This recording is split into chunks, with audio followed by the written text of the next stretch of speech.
கிறிஸ்துவுக்குள் அன்பானவர்களே, ஆண்டவரும் இரட்சகருமாகிய இயேசு கிறிஸ்துவின் இன்ப நாமத்தில் அன்பான வாழ்த்துக்கள். நாம் தொடர்ச்சியாக அடையாளமாயிருக்கிறோம். விசுவாசத்தின் கிரியைகளுக்கு அடையாளமாயிருக்கிறோம்.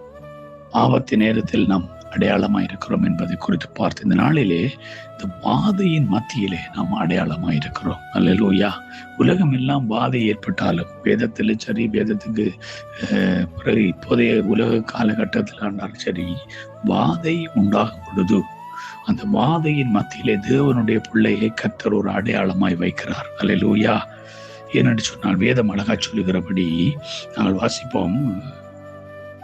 யாத்திராகமம் 12ஆம் அதிகாரம் 13ஆம் வசனம் சொல்லுகிறது, நீங்கள் இருக்கும் வீடுகளில் அந்த இரத்தம் உங்களுக்கு அடையாளமாக இருக்கும்.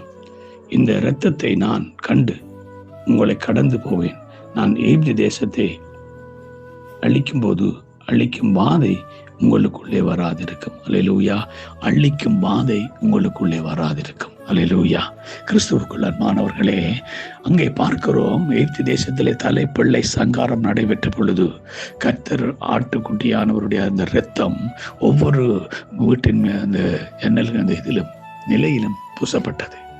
அங்கே சங்கார தூதன் கடந்து வரும் பொழுது இந்த ஆட்டுக்குட்டியானுடைய இரத்தம் பூசப்பட்ட இடத்தில் இருக்கிற எந்த வீடும் பாதுகாக்கப்பட்டது. அல்லேலூயா. இன்றைக்கு நம்முடைய வாழ்க்கையில ஆண்டவராய் இயேசு கிறிஸ்துவனுடைய இரத்தம் நம்ம பூசப்பட்டிருக்கிறது. அவருடைய இரத்தத்துக்குள்ள நம்ம இருக்கிறோம்.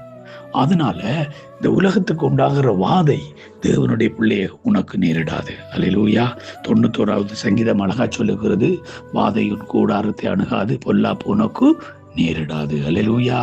வாதை நம்முடைய கூடாரத்தை, நம்முடைய சரீரத்தை அணுகாதபடிக்கு கர்த்தராகிய இயேசு கிறிஸ்துவனுடைய இரத்தம் நம்மளை பாதுகாக்கிறது. அவருடைய இரத்தம் நம்மளை பாதுகாக்கிறதுனாலே நாம் வாதையில் உள்ளாயிருக்கிற இந்த உலகத்துக்கு நாம் ஒரு அடையாளமாயிருக்கிறோம். அல்லேலூயா. நாம் ஒரு அடையாளமாயிருக்கிறோம்.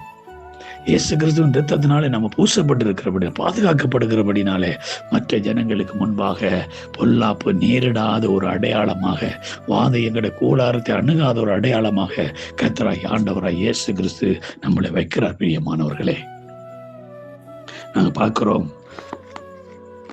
நீதிமொழிகள்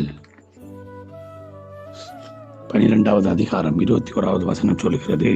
12ஆம் அதிகாரம் 21வது வசனத்துல, நீதிமானுக்கு ஒரு கேடும் வராது, துன்மார்க்கரோ தீமையினே அகப்படுவார்கள். ஆமென். நாம் கர்த்தருடைய பிள்ளைகளாய் நீதிமான்கள் அவருடைய இரத்தத்தினாலே கழுவப்பட்டு பூசப்பட்ட அவருடைய இரத்தத்தின் பாதுகாப்புகள் இருக்கிறவர்களாக இருப்போம். ஆனால் நிச்சயமா எங்களுக்கு ஒரு கேடு வராது. கர்த்தராகிய இயேசு கிறிஸ்துவை பாதுகாப்பார். அல்லேலூயா. ஏனென்று சொன்னால் அங்கே பார்க்கிறோம், எகிப்தியருடைய வீடுகளிலே மரண ஓலங்கள் வந்தது. எல்லாரும் மரண ஓலம்.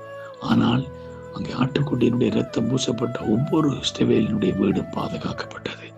அவர்களுடைய வீடுகளில் அந்த பொல்லாப்பு நேரிடாதபடி, வாதை அவருடைய கூடாரத்துக்குள் அணுகாதபடி கர்த்தராகிய இயேசு கிறிஸ்துவினுடைய இரத்தம் பாதுகாத்தது போல இன்றைக்கு உன்னையும் என்னையும் இயேசு கிறிஸ்துவினுடைய இரத்தம் பாதுகாக்க வல்லமையா இருக்கிறது.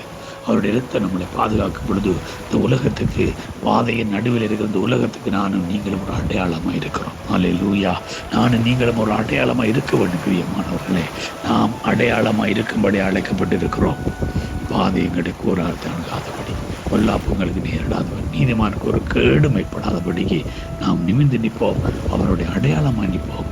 கர்த்தர் தாமே எங்களை கொண்டு பெரிய காரியங்கள் தேசத்திலே செய்வார். God bless you all.